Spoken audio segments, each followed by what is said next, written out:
Welcome everybody to another episode of Found Purpose. I'm your host, Cortland Fields. Let's get into it.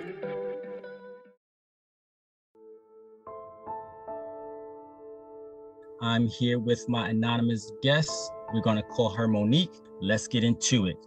So, Monique, I know somewhat of your story, and I want to thank you for joining us to tell us about your story because I heard of it, but I never knew how much it affected people until I started doing the research on it myself. And I started understanding that surprisingly, a lot of females go through this. And what we're talking about, audience members, is cutting. And I did not know how serious it was until I started doing the research. Can you tell us a little bit about it? It started when you were 16. Right. Around the time I first started, it was more so as an outlet for me, basically a coping mechanism. Because when I would get overwhelmed or anything, I'll just pull out a knife and just start cutting because it relieved the pain at the moment. Like, where would you cut? Mainly on my wrists.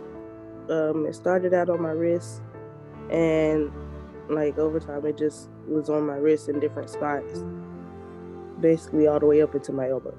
So, what at the age of 16, I can imagine and feeling like you have the weight of the world on your shoulder, because all teenagers feel like that, because it's, I think, and correct me if I'm wrong, that we feel like we have this pressure of having to be something or whatever that something is to you.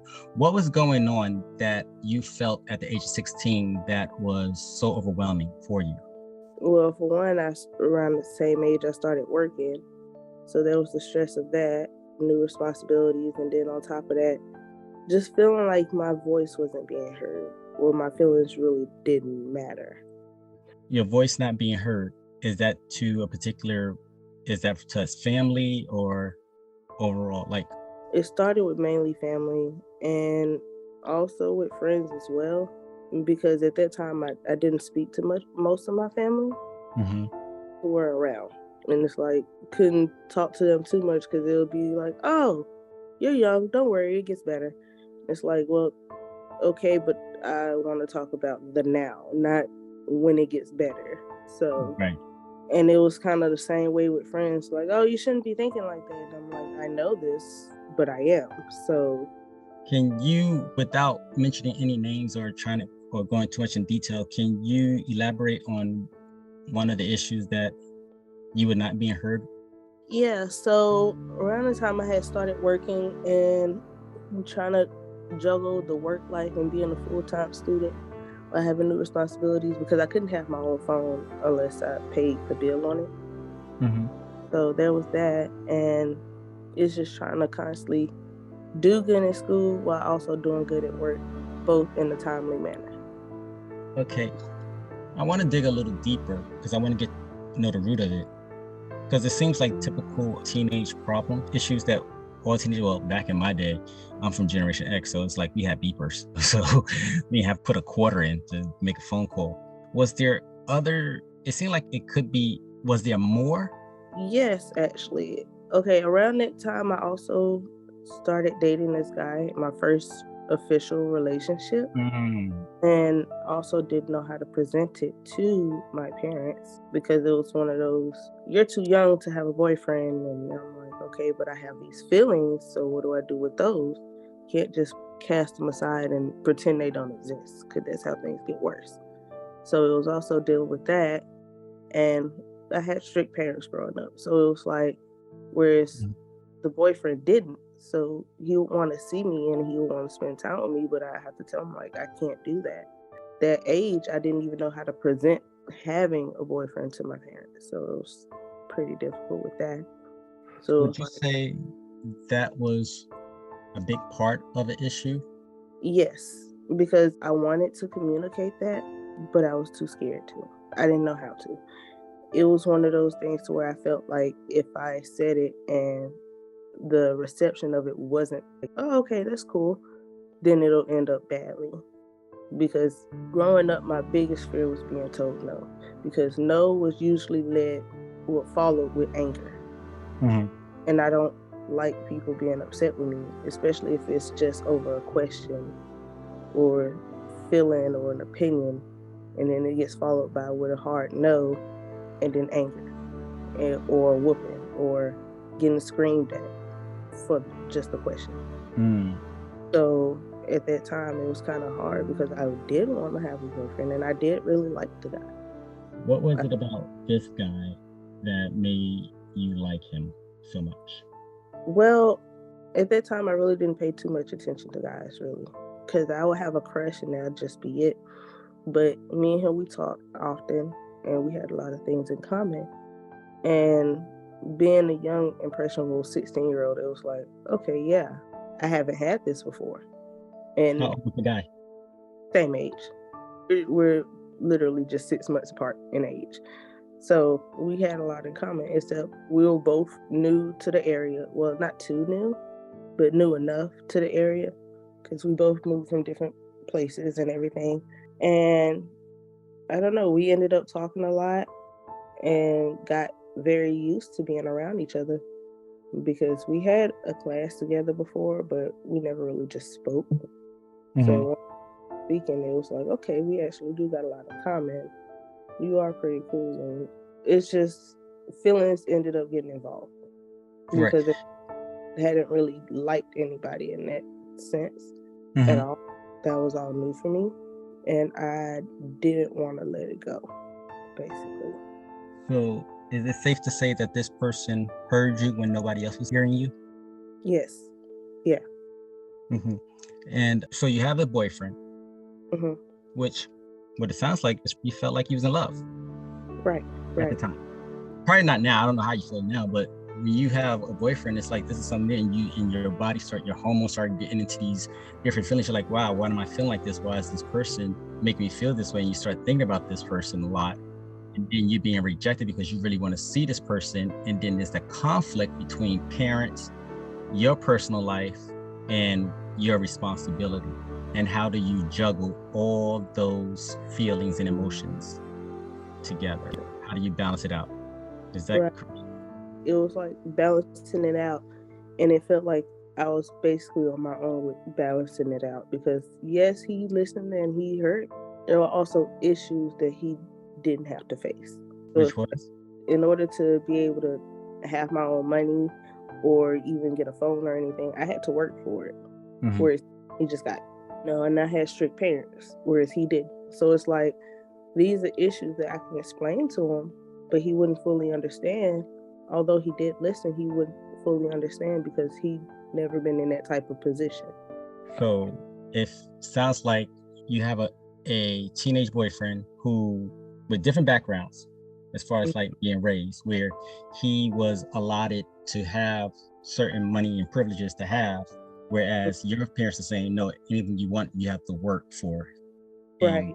Yeah, that's pretty much how people start selling drugs too. Yeah, so to be honest, so yeah. Because it's getting caught with that, because it's like everything I did, even growing up where I thought it was minor, got blown way out of proportion. Ended up being something bigger than what I felt it was. Right. What was the first time you started cutting? Can you remember that day? I do, actually. Can you speak about that? The first time I started cutting was, I was sitting in my room, in my floor, crying hysterically. And why was you crying? I was overwhelmed. I got overwhelmed with emotions that I did not know how to handle or control. So I get overwhelmed. That's the part I want viewers to understand. So I want to try to speak through that so the listeners can know, like, this is real. So can you explain, like, but like I said, you don't have to go in detail. Was it love? Was it sex? Was it money? Was it abuse? Like, what type of emotion came that made you so overwhelmed? Well, by that time, me and the guy had already took each other's virginity. That was a new feeling. So, congratulations, I guess. Hope it was fun, but it also wasn't fun, because it was like, okay, now I got to keep this a secret. Right. Okay. Overwhelming of feelings, because there was love. Then there was, okay, I'm stressed out because I want to express my love, but I can't talk about my love.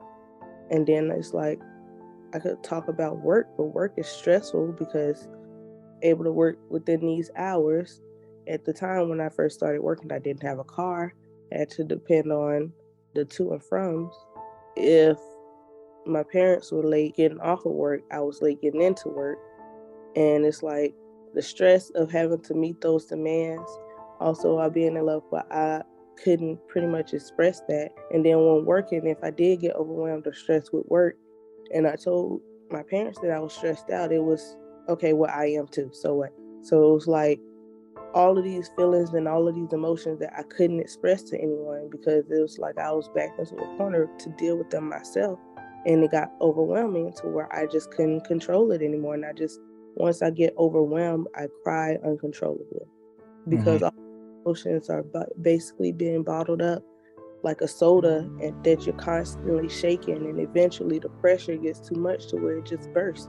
So when it bursts for me, I cry a lot. And it's almost like a numbing feeling because it's like, what else can I do now? So I got overwhelmed and I was in my floor. I couldn't really see too much because the tears would not stop. And I didn't like that. I didn't like that I was feeling overwhelmed and I couldn't stop crying. So what I thought would be a quick way for me to relieve the pain internally was pain externally. The external pain distracted from the internal pain. When I started cutting, it was like, okay, yeah, I'm hurting this. Why is my arm stinging? So my brain redirected that pain that was coming from inside to the pain that was focused it on the pain that was outside. Okay, so I'm going to ask you a weird question, okay? Because I don't know. What made you think of that type of scenario to where, okay, was you just had something in your hand and you just started like mess with your wrist? Or once I get to crying hysterically like that, like I don't know what to do with my hands a lot. So at that time, it was more so me just sitting on the floor scratching. And I've always had sharp nails. So I noticed the harder I scratched, the more it calmed me down. So I said, instead of using my nails, I could just use my knife. Got it. Now I'm actually visualizing and I can see the comparison of, because I see the rubbing and everything else. And it's like, okay, I get it. Yeah. I get the situation. Yeah. I understand how it relates to what you're saying. Okay. And so from that point, you just kept on. Right. I'll do it just as much as I need until I calm down. Once I calm down, and then of course I stop. I look at it and I take it in and I'm like, okay, I did this. And I'm like, I did this to calm myself down. Different from a person wanting to commit suicide? At that stage where I was, it wasn't a suicidal thought, okay, ready to end my life. It was just, okay, this pain is keeping me calm. So at that stage in my life, it was not a suicidal thing. It was just a release. Right. It was a release. As I got older, I did stop cutting because it was no longer a release. I stopped cutting for the simple fact that it no longer would have felt like a release for me because at that point, I did started looking at things suicidal. And I stopped doing that because I knew if I did go down that route, I would end up doing it. So that's what made me stop cutting, honestly. When did it become an awareness? Like, did your parents ever find out? How did it become aware? It became an awareness because, like, once I got overwhelmed with my emotions, I would cut until I calmed down. But one day I got too overwhelmed and I just kept cutting. I cut on my wrist as much as I could, and like I filled up my wrist with cuts and it wasn't enough. So I started cutting on my thigh and it still felt like it wasn't enough. And I was like, that's too many. Once I did finally calm down, I'm like, that's too many and I need to reach out for help. You reached out for help, or? So your parents had no idea, nobody had no idea that you were going through this? Not my parent, because I would cover my arms with little armbands, wristbands, because I had somewhat of a kind of emo style a little bit, like a colorful emo style, so I always warmers, so it was never really noticeable. It was just like a regular thing for me. Even when I didn't cut, I would wear my arm over, so it was regular. It was natural. Did your boyfriend know? Yes, he did. And he wanted me to reach out and talk to him whenever I did feel that way. But a lot of times I did try that, but it doesn't help when you're talking to someone and it's like the problem is not getting fixed by talking to you. because you can't do anything to help. At the time, talking about it didn't really help too much, because if I'm talking about it to the wrong person, then the issues that I'm having is not going to stop. If I'm talking to the person I love about the person I love, then it's like a no-win situation. Right. It's just me talking to them, telling them what I'm feeling, but it's not going to stop what I'm feeling. So nothing was being corrected. Nothing was helping the situation at hand. So it was like, I could talk about this till I'm blue in the face, but nothing's going to change because this is what it is. Right. And from what I'm understanding, and please correct me if I'm wrong, how long did this go on? The cutting for well over like a year. Was there something else after the cutting? Before reaching out for help, no. Okay. So over a year, you're bottled up with these emotions and you're trying to express yourself and you're trying to get help. And all this is because you felt rejected and that you did not matter. Your self-worth was not being looked upon. It's like, no one is understanding what I'm going through. Yes, I know it get better, but how will it get better? Right. And no one's telling me how to. It's like, okay, I know it get better, but how do I make this easy? How do I get this to help myself? And it's like you was not getting the answers you need. Right. That was difficult to try to face on my own. So it was pretty overwhelming. So like when I did reach that point to where I'm like, okay, yeah, I really need to look and reach out for help, because like once I calmed down and I looked at my arm and it was covered in blood because I cut in, and then I looked at my leg and it was also covered in blood, and I'm like, I need to say something about this before it gets out of hand. And this is all in your room? I always did it in my room, because the placement of my bed and the wall, it was kind of like that was my go-to corner to where I felt I can cry. So yeah, I was in my room and I was like, I need to say something about this. So I always had issues with verbally expressing my feelings or my emotions or what I was thinking to my parents. So in order to get it by to them, I will always have to write it out. So I wrote out a whole letter, front and back, explaining how I've been feeling, explaining that I've been cutting and it's getting worse, and I just want them to listen. And I wrote it front and back in the bathroom before I went to school that morning, because I knew parents would wake up and see it in the bathroom. So I left it in the bathroom and I went to school that morning thinking, okay, maybe everything will be okay. So I was in class and I got a call down to the guidance office, and I went to the special guidance office, the special guidance counselor who take care of manners when it comes to self-harm and everything. Went down to his office and he was like, oh, so how you doing? And I'm like, I'm fine. And then he was like, so can I see your wrist?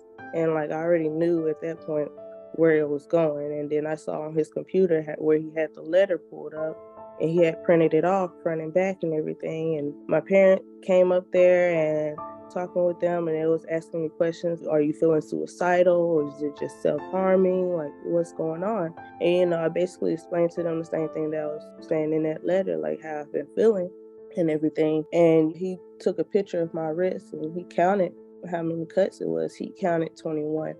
But I went back and did my own counting, and it was actually 41 on my arm, and then I had 13 on my leg. And they didn't know about the ones on my leg, but that whole moment to me was a blur, because it's like the whole time my parents like, I didn't know this was going on and I don't know what to do and everything. And it was like, I just remember meeting with that guidance counselor, another guidance counselor, one of the assistant principals, and it was just all a blur to me. They was just talking about getting me help, getting me help, getting me help. Do I need to be in a facility? Do I need this? Do I need that? I remember them talking about different therapists I can go to and everything else. And most of that was a blur, because I'm like, this is actually happening. Like, I just wanted to talk to the parent. Like, I just wanted them to hear me. I didn't want all of this to blow out of proportion and everybody get involved. I just want to be heard by the person that I wanted to matter to the most. So it was difficult. And by the end of all that, they recommended a therapist for me to go to, and my parent was like, okay, well, we'll do that. But as we were leaving, so I thought maybe everything would be okay after all of that. But as we were leaving, my parent was upset, was like, I have to take off work for this bullshit. And I was hoping they would have took your ass. And I was just like, what? Wow.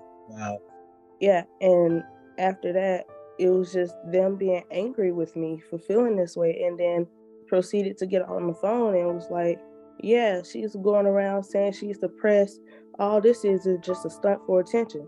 Because if anything, if anybody should be depressed, it should be me. I'm the one that got to put a roof over her head and working 2 jobs trying to keep food on her table and everything. So that right there, that's when my train went from self-harming to ease the pain to being suicidal. Because I'm like, if me reaching out for help to my parent resulted in my parent telling me like it's all for attention, when I've been keeping it a secret from them for well over a year, not even showing, not even wanting it to show, then what's the point? Both of my parents weren't in the picture the whole time when I was growing up. Right. It was put all on my other parent. And so for that parent to tell me that, and at that point it had, through my childhood, that had been like the 4th time, I believe, of them telling me essentially that they don't want me. In words, at least that's... Wait, pause. I'm sorry, because this is a lot to hear, and like I need a break. It's like, wow, this is a lot. Okay, you continue. Go ahead. So after that, it changed my mindset to feel like if neither one of my parents don't want me, who does? So that's when I started thinking more of suicidal thoughts. And I did go to therapy, but therapy didn't help because, again, talking to somebody else about the problems when the problems are not here wasn't helping me. If the issue that I was feeling at that time was my parents don't want me here, why would talking to some random stranger about what I'm going through with my parent if my parents here with me to talk with them about what the situation? So it went from not being able to express yourself, not being heard, to not feeling wanted. Yeah. Monique, I just want to say I have 2 daughters, and I just want to say I want to thank you for being brave to mention this. It's a lot, and I think sometimes as parents we fail to realize how it was as a teenager and what we went through as a teenager and what those emotions was like. It does not excuse the behavior or what happened, but this is what Found Purpose is speaking to individuals like you who can articulate and now who has a voice because you're being heard, and someone else that's out there that is feeling like this can now be heard. Or maybe some parent is listening to this podcast and understanding how their words can actually damage a child. Yeah. So, I mean, because growing up, a lot of times I do something that I thought was no big deal or just a simple mistake got blown out of proportion. And I would get in trouble, yelled at, screamed at, whooped, everything. So it was like, and a lot of times there's been times where I would get in trouble and the situation would go one way, and that's the way I explain what happened. But my parent would be like, that's a lie. That's too innocent. I was your age once. And I'm like, okay, but you're not me. Like, I don't do stuff like that. Because my first official boyfriend that I felt like was the one at 16. But I did have a boyfriend prior, but it wasn't out of me wanting a boyfriend. It was basically a peer pressure thing that, okay, yeah, now you're dating this guy. And I'm like, I really don't like this guy though. Because what it was is, at that time, I was going to my other parents' house every other weekend, but they were never home. So I would end up with my cousins. And it was a guy who thought I was pretty and wanted to date me. But instead of asking me himself, he got 3 of my cousins, 2 of their boyfriend's little sister, and even a candy lady to ask me out. Yeah, excessive. And I would tell all of them no. And then it's like, but why not? But this, but that, but this, but that. And I'm like, can you just leave me alone? Like, no. Well, no, because you saying no. And why are you saying no? So eventually I just said yes to get them out of my face. So it was like a want you to leave me alone type of deal. And that was the only way they would leave me alone. So I ended up dating them or whatever. But after that, we stopped going over there as frequently.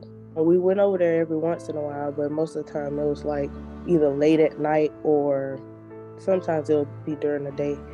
But he was really not around as much. So I'm thankful for that because I didn't want to be around him. At that time, I didn't like telling people no, because no has been at that point a bad thing for me. So I'm like, I don't want to tell people no and hurt their feelings, because I know what it's like to say no, and get the reaction, right? Being angry at you and stuff like that. So you associated no, telling someone no, as either being harassed, annoyed, or being angry, or being disciplined. So every time you told somebody no, it was like you get punished for it in a way. Right. I couldn't figure out how to break up with him, even right after immediately saying yes to him, because I was like, how do I tell him no? Personal question.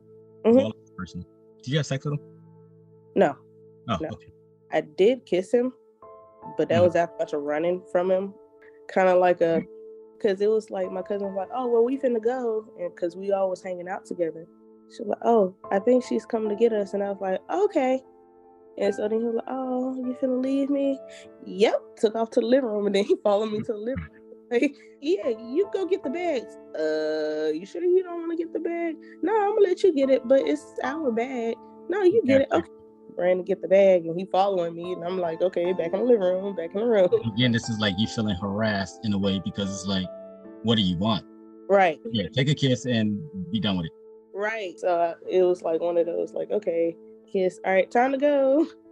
Only to find out we wasn't leaving. So, oh wow. Damn it. No reason. Like, it was like after that, I was like, oh yeah, we're not leaving yet. I'm like, what? That was the only thing we ever did, because I genuinely did not want to be around him, because I'm like, I don't like you, and you wanted to be my boyfriend for the simple fact that you thought I was pretty. That's not how it works. So we were friends on Facebook or whatever, and I posted a picture, and it was like, oh my God, so pretty. And like my family, they saw it, and it was like, who is this? And at the time, I didn't even like the fact that he was my boyfriend. So I didn't even want to have to go through that explanation, like, oh yeah, that's my, but I don't like him. Like, that sounds insane. Right. They'll come back and be like, well, why is he your boyfriend if you... Exactly. So I was like, well, my cousin. But let me just pause right there for a minute, because it's interesting how the mind works when anytime you told somebody no led to some type of disciplinary or argument, or to say the least. And now you have a family member saying, who's this person?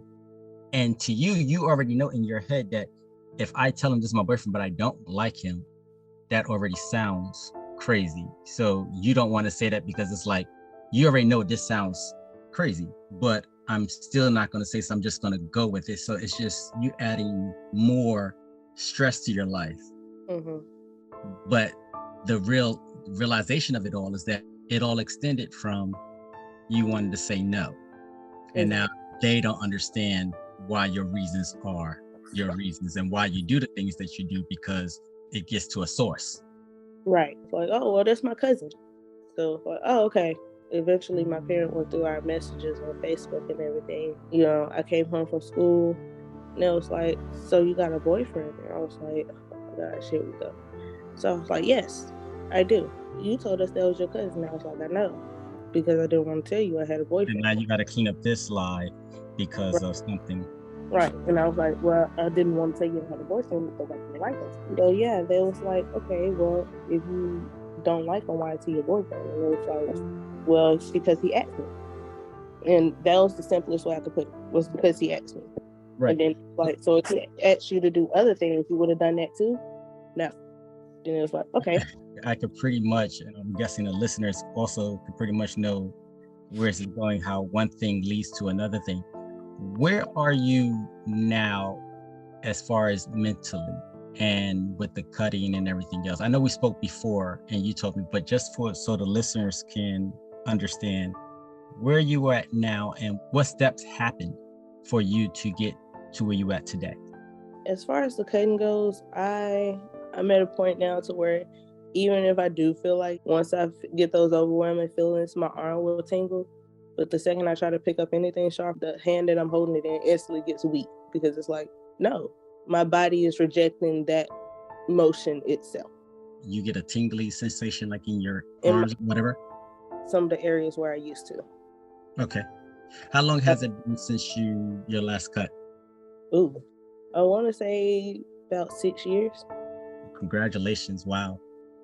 Yeah, so it's Yeah. been a while. Once the motive behind it changed, because it went from self-harming just to ease the pain to, okay, now I'm thinking suicidal thoughts, and I know if I go deep enough, that'll be enough to do it. I don't want to risk going deep enough. I've always been aware that I had a problem. So once I was aware that the motive behind it changed, I shifted to something that wouldn't instantly just kill me, basically. Because I knew cutting, if I cut too deep, I could hit a vein and that'll end me right there. And I didn't want to risk that. And then having anxiety on top of it, my depression is like, all right, I want to kill myself, but my anxiety is like, no, please don't do that. So it's like exactly aware. So I'm like, okay, well, let me just not perform that action because I don't want to risk it going too far. Because it was a battle between my depression and my anxiety. They were always bumping heads. My depression is like, okay, I want to end it. My anxiety is like, but I'm scared to. So I don't know how to without being scared to. So it's like, I just didn't perform the actions that'll lead to it, basically. Because so how do you deal with the overwhelming sensation? How do you deal with your issues now? Now, basically, I just let my emotions happen. If I get overwhelmed and I want to cry, I cry. I don't try to stop crying. Because when I was younger, I always associated that crying because of my emotions were a bad thing. But now it's actually, I realize it's not. It's letting me feel my emotions. I'm not explaining them. I let myself feel them so they can release. So that could be my way of feeling hurt to myself.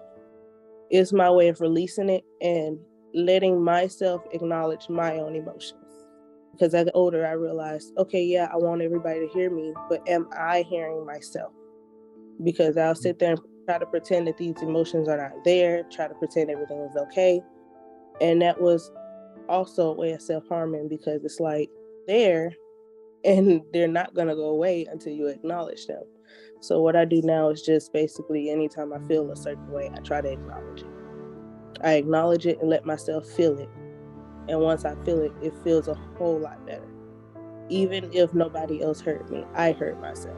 That's what matters to me now. That was my next question. Do you feel like you're being heard now? My parents, one of them acknowledged that I do have a problem, but that's the one that wasn't really around as much. So it's like, okay, well, that's great for you, but I still don't feel comfortable coming to you about my problems. Instead, I go to my step-parent on that side and I talk with them and they listen. I do have outlets now that I know, even if they can't directly help whatever I'm feeling at the moment, it does help to talk to them because they're actually listening and they're actually taking it in and they actually care. Do you still go to therapy? I do not actually. Instead, I am on medication to help regulate my emotions for when I do get overwhelmed. But even without taking it, once things get overwhelmed, like I said, I just cry it out. Mm-hmm. Try to stay in a positive mindset. It's just the medication just helps so it don't be too extreme because my emotions are not just like baby emotions. They can be extreme to where I'm like extremely overwhelmed, extremely sad. And plus it also helps with my anxiety because of my childhood. I have like social anxiety. Mm-hmm. I want to do social events, but it's too many people. I'm like, okay, I'm finna start freaking out. So that's basically what my medication helps is to regulate my anxiety and combat that with the emotions that I feel based on them. Because as humans, a lot of our actions are based on our emotions. And I recognize that. So that's why I try to let myself feel my emotions and let them pass. That way they don't bottle and I do something irrational. And you don't have to answer this now, or you can if you want. Do you feel like therapy helped? And if therapy was offered to you, would you accept it? Oh, yeah. To help you deal with this social anxiety and things like that, because those are things that can be worked on and can help you get better with it and help you understand it to the point where you can minimize the medication. The medication is just, from my understanding, and because I've been on medication myself, it's like it helps you build up your tolerance. Mm-hmm. And once you build up your tolerance, you don't need it anymore. That I can actually handle this part by myself. You know, right. Where something was weak, now I'm getting stronger at it.